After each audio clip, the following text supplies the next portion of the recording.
Olá! Hoje você vai aprender para que serve a inteligência emocional, para que você possa viver melhor e alcançar os objetivos na sua vida.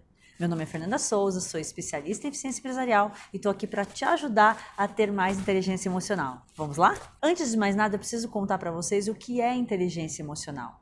E no final das contas, nada mais é do que saber administrar as nossas emoções. Sim, existe uma forma de você administrar suas emoções. No final das contas, é saber pensar, agir, sentir de acordo com as suas emoções sem que você se descontrole. É você entender primeiro o que você está sentindo e depois conseguir expressar isso ao mundo.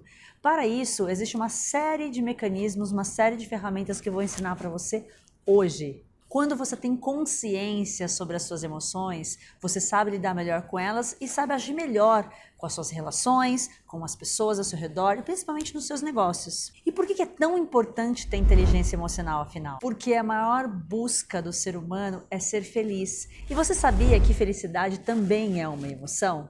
Pois bem, será que não vale a pena você olhar para essas emoções e entender por que existem tantas emoções que acabam te dominando e, no final das contas, compreender por que você age dessa maneira para que você possa ter mais controle sobre a sua vida? Nós estamos muito acostumados a alimentar o nosso intelecto através de cursos, livros, estudos, análises, mas nós nunca fomos educados para olhar para as nossas emoções, para entender melhor as nossas emoções. É por isso que as emoções ainda são objeto de tanta análise e tanta preocupação, porque você sente e não sabe como lidar com elas. Dentro de nós, de uma forma bem simples, nós temos dois tipos de cérebro, o cérebro emocional e o cérebro racional. Vamos dizer que o cérebro racional, ele é governado pelo nosso adulto, ou seja, aquele que pensa, aquele que analisa e aquele que traz uma informação baseada em dados e fatos. Já o cérebro emocional é o nosso lado criança, onde todas as nossas emoções precisam ser atendidas de forma intensa e imediata. Enquanto o cérebro racional analisa, critica de forma cautelosa, de forma minuciosa, as nossas emoções são os nossos impulsos. Por essa razão, o cérebro emocional ele é muito mais rápido. Por quê? Porque ele é regido por estímulos. Já o racional precisa fazer uma série de conexões, uma série de análises antes de realmente reagir. É por isso que agir por nossas emoções geralmente fazem com que a gente se arrependa depois, porque nós somos estimulados e agimos por impulso. Já a razão faz com que nós pensemos em várias formas de entregar aquilo e a gente entrega da melhor forma possível. Entender que nós somos regidos muito mais por nossas emoções do que pela nossa razão já nos ajuda a começar a compreender e respeitar esse nosso lado emocional. Ter emoções não é sinal de fraqueza, muito pelo contrário. As pessoas que não têm nenhum tipo de emoção são pessoas disfuncionais, geralmente sociopatas ou psicopatas. Todos os psicopatas, sem exceção, não tem remorso, ou seja, não tem nenhum tipo de emoção ligada à vítima que eles agrediram ou que eles fizeram algum tipo de mal. Então, ter emoção é saudável sim, você é um ser humano cheio de emoções. O que eu vou te ajudar aqui é compreender como funcionam as suas emoções e te ajudar a lidar melhor com elas. Tão importante quanto conhecer as emoções é saber como lidar com as suas emoções e por que você age da maneira que age. Você já parou para pensar como é que você reage diante de uma frustração, de um acontecimento inusitado ou alguém que fala alguma coisa que você não gosta? Como é que você reage? Você reage de forma impulsiva, tempestiva? Aquilo acaba com o seu dia? Isso significa que você não sabe lidar bem com as suas emoções. E eu vou te explicar como você consegue cada vez mais lidar bem com elas. Desde pequenos, nós o tempo todo fomos ensinados a reprimir as nossas emoções. É por isso que virou uma espécie de tabu você sentir alguma coisa e falar sobre. Então, hoje, nós temos vários profissionais extremamente especializados para poder nos ajudar. Não é nenhum demérito você buscar conhecer cada vez mais quais são as emoções que te afligem, quais são as emoções que te paralisam, quais são as emoções que realmente fazem você tomar alguma atitude que você depois venha a se arrepender. Afinal de contas, todo mundo diz o que você não deveria fazer, ou seja, reprime as suas emoções e não te ensina a lidar com elas. Controle de estado emocional é você sentir a emoção entender por que aquela emoção está tomando conta de você e ressignificar essa emoção. Controle de estado emocional não é de forma alguma não sentir nenhum tipo de emoção, não é para reprimir a emoção, e sim trabalhar em cima dela e fazer com que ela esteja ao seu favor. O primeiro passo é reconhecer que todas as emoções têm a sua função. Então, reprimir não adianta. Eu vou trazer aqui para você as 4 principais emoções que regem a sua vida e com certeza te ajudam ou te prejudicam. Eu vou te dizer por quê. A primeira delas é o medo. Infelizmente, nós aprendemos que medo é coisa de fraco, não é mesmo? Principalmente os homens não podem, em hipótese alguma, mostrar que tem medo.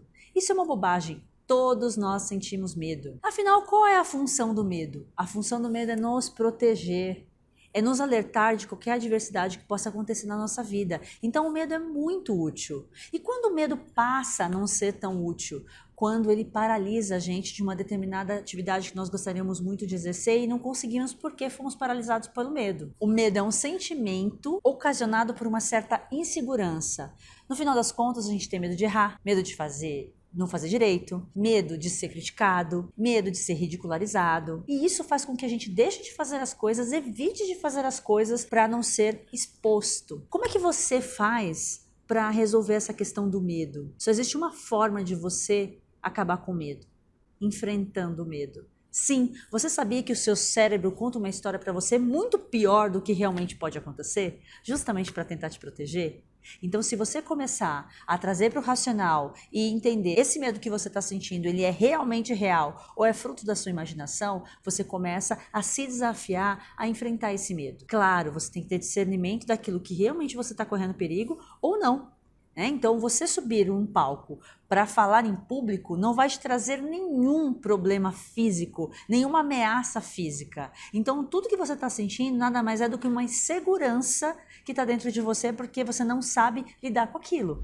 Só que eu vou te dar uma dica. Se você começar a enfrentar o seu medo e começar a realizar as coisas, o seu cérebro vai gravar uma outra mensagem na sua cabeça. Por quê? Ele vai ter essa conexão cerebral, ele vai saber que você já fez aquilo, já foi bem sucedido alguma vez e ele vai gravar dentro do banco de dados. E aí quando você for sentir esse medo novamente, ele vai trazer aquela cena e vai dizer que você é capaz, que você não precisa ter medo, porque aquela cena já foi gravada e você já fez alguma vez. É para isso que serve você se desafiar o tempo inteiro, porque quando você for precisar dessa emoção que vem, essa adrenalina que vem com o instinto de proteção, você já vai ter dentro da sua cabeça uma imagem de que você superou em algum momento essa adversidade e você foi bem sucedido. Aí o seu cérebro começa a ser mais o seu amigo do que o seu próprio inimigo, tentando te proteger de alguma coisa que não faz o menor sentido. A coragem não é ao contrário do medo. Muita gente fala isso, mas está errado. A coragem é enfrentar o medo.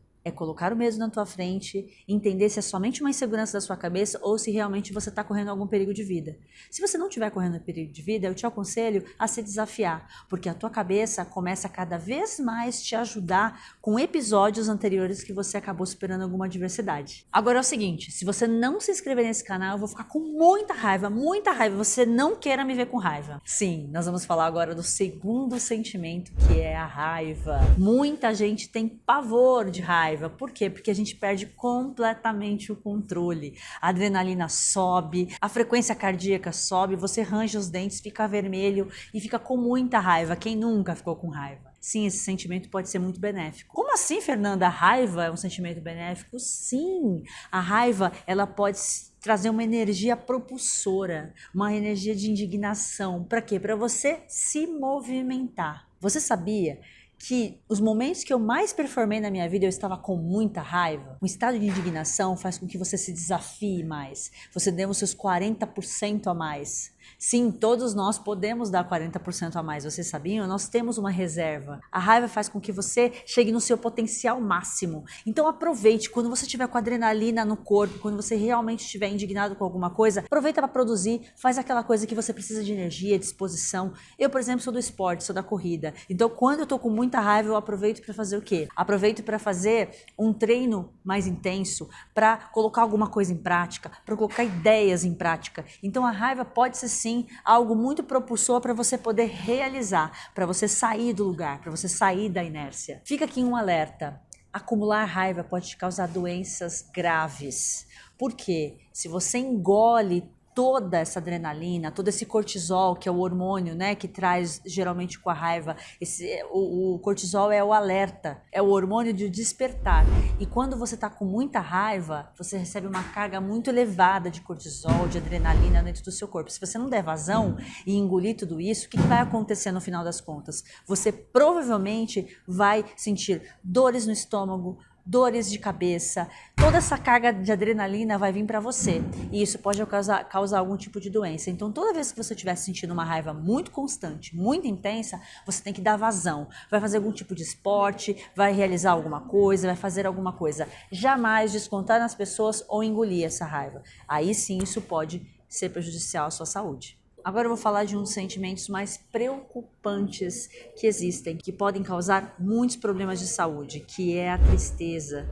Sim, nós aprendemos desde criança a não sentir tristeza e reprimir a tristeza o tempo inteiro. Desde que nós somos crianças, o tempo todo as pessoas dizem para você: para de chorar, não fica triste, vai brincar, isso passa. Não, gente, a tristeza, se for muito profunda, ela não passa, ela precisa ser tratada e é uma coisa séria. Precisa ser acompanhada por profissionais extremamente qualificados. A função da tristeza nada mais é do que mostrar para você que alguma coisa não está funcionando na sua vida, que você está insatisfeito com alguma coisa, que alguma coisa te machucou. É muito importante que você se dê esse tempo para refletir sobre essa tristeza, refletir sobre essa angústia, refletir sobre aquilo que realmente te magoou. Tá tudo bem você ficar triste de vez em quando. Eu sei que tá na moda o tempo todo mostrar alegria e felicidade momentânea e instantânea, mas você tem o direito de ficar triste. Então, respeite o seu tempo. Claro, quando a tristeza ficar por muito tempo na sua vida, você precisa sim procurar um profissional especializado para te ajudar,